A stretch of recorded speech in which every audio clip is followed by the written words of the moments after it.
नमस्कार शेतकरी बांधवांनो, बाजारभाव माहिती या यूट्यूब चॅनलवरती आपल्या सर्वांचं स्वागत आहे. जर तुम्ही आपल्या बाजारभाव माहिती या यूट्यूब चॅनलवरती पहिल्यांदा आला असाल तर आपल्या यूट्यूब चॅनलला सबस्क्राईब करून ठेवा, जेणेकरून बाजारभावविषयक माहिती तुम्हाला यूट्यूब चॅनलच्या माध्यमातून मिळत राहील. तर शेतकरी बांधवांनो, आजच्या व्हिडिओमध्ये आपण शनिवार रोजीचे कांदा बाजारभाव पाहणार आहोत. चला तर जास्त वेळ न घेता व्हिडिओ सुरू करूया. तर शेतकरी बांधवांनो, तुम्ही स्क्रीनवरती पाहू शकता, सोलापूर बाजार समितीमध्ये जो लाल कांदा आहे त्याची एकूण आवक ही 35,693 क्विंटल झालेली आहे. त्यासाठी किमान दर हा 100 रुपये तर कमाल दर हा 1800 रुपये देण्यात आलेला आहे. तर सर्वसाधारण दर 800 रुपये देण्यात आलेला आहे. त्यानंतर पुढील बाजार समिती आहे येवला बाजार समिती. यामध्ये जो लाल कांदा आहे त्याची एकूण आवक ही 15,000 क्विंटल झालेली आहे. त्यासाठी किमान दर हा 230 रुपये तर कमाल दर हा 1127 रुपये देण्यात आलेला आहे. तर सर्वसाधारण दर हा 700 रुपये देण्यात आलेला आहे. त्यानंतर पुढील बाजार समिती आहे लासलगाव बाजार समिती.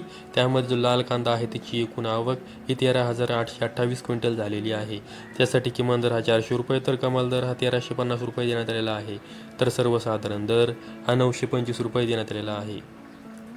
त्यानंतर पुढील बाजार समिती आहे लासलगाव निफाड बाजार समिती. त्यामध्ये जो लाल कांदा आहे त्याची एकूण आवक ही 6,020 क्विंटल झालेली आहे. त्यासाठी किमान दर हा 500 रुपये तर कमाल दर हा 1160 रुपये देण्यात आलेला आहे. तर सर्वसाधारण दर हा 950 रुपये देण्यात आलेला आहे. त्यानंतर पुढील बाजार समिती आहे लासलगाव विंचूर बाजार समिती. त्यामध्ये जो लाल कांदा आहे त्याची एकूण आवक ही 15,697 क्विंटल झालेली आहे. त्यासाठी किमान दर हा 400 रुपये तर कमाल दर हा 1130 रुपये देण्यात आलेला आहे. तर सर्वसाधारण दर हा 900 रुपये देण्यात आलेला आहे. त्यानंतर पुढील बाजार समिती आहे नागपूर बाजार समिती. त्यामध्ये जो लाल कांदा आहे त्याची एकूण आवक ही 600 क्विंटल झालेली आहे. त्यासाठी किमान दर हा 1200 रुपये तर कमाल दर हा 1400 रुपये देण्यात आलेला आहे. तर सर्वसाधारण दर हा 1350 रुपये देण्यात आलेला आहे. नागपूर बाजार समितीमध्ये जो पांढरा कांदा आहे त्याची एकूण आवक ही 380 क्विंटल झालेली आहे. त्यासाठी किमान दर हा 1400 रुपये तर कमाल दर हा 1600 रुपये देण्यात आलेला आहे. तर सर्वसाधारण दर हा 1550 रुपये देण्यात आलेला आहे. त्यानंतर पुढील बाजार समिती आहे नाशिक बाजार समिती. त्यामध्ये जो पोळ कांदा आहे त्याची एकूण आवक ही 2,986 क्विंटल झालेली आहे.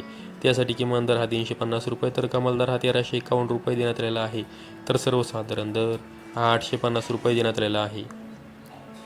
त्यानंतर पुढील बाजार समिती आहे पिंपळगाव बसवंत बाजार समिती. त्यामध्ये जो पोळ कांदा आहे त्याची एकूण आवक ही 25,300 क्विंटल झालेली आहे.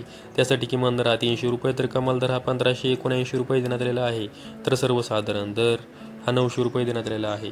त्यानंतर पुढील बाजार समिती आहे सांगली फळे भाजीपाला बाजार समिती. त्यामध्ये लोकलचा कांदा आहे त्याची एकूण आवक ही 6,073 क्विंटल झालेली आहे. त्यासाठी किमान दर हा 500 रुपये तर कमाल दर हा 1,500 रुपये देण्यात आलेला आहे. तर सर्वसाधारण दर हा 1,000 रुपये देण्यात आलेला आहे.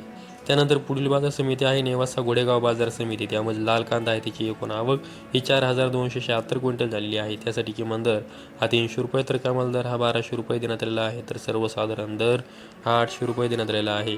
त्यानंतर पुढील बाजार समिती आहे मनमाड बाजार समिती. त्यामध्ये लाल कांदा आहे त्याची एकूण आवक ही 5,000 क्विंटल झालेली आहे. त्यासाठी किमान दर हा 300 रुपये तर कमाल दर हा 1,076 रुपये देण्यात आलेला आहे. तर सर्वसाधारण दर हा 875 रुपये देण्यात आलेला आहे. त्यानंतर पुढील बाजार समिती आहे चांदवड बाजार समिती. त्यामध्ये जो लाल कांदा आहे त्याची एकूण आवक ही 17,050 क्विंटल झालेली आहे. त्यासाठी किमान दर हा 200 रुपये तर कमाल दर हा 1,350 रुपये देण्यात आलेला आहे. तर सर्वसाधारण दर हा 720 रुपये देण्यात आलेला आहे. त्यानंतर पुढील बाजार समिती आहे कोल्हापूर बाजार समिती. त्यामध्ये एकूण कांद्यांची आवक ही 8,728 क्विंटल झालेली आहे. त्यासाठी किमान दर हा 500 रुपये तर कमाल दर हा 1,500 रुपये देण्यात आलेला आहे. तर सर्वसाधारण दर हा 1,000 रुपये देण्यात आलेला आहे. तर शेतकरी बांधवांनो, आजच्या व्हिडिओमध्ये आपण कोणत्या बाजार समितीमध्ये कांद्यासाठी काय बाजारभाव देण्यात आला आहे याविषयी माहिती पाहिली आहे. अशाच कांदा बाजारविषयक माहितीसाठी आपल्या यूट्यूब चॅनल सबस्क्राईब करून ठेवा. व्हिडिओ आवडल्यास व्हिडिओला लाईक करा. संपूर्ण व्हिडिओ पाहिल्याबद्दल सर्व शेतकरी बांधवांचे धन्यवाद.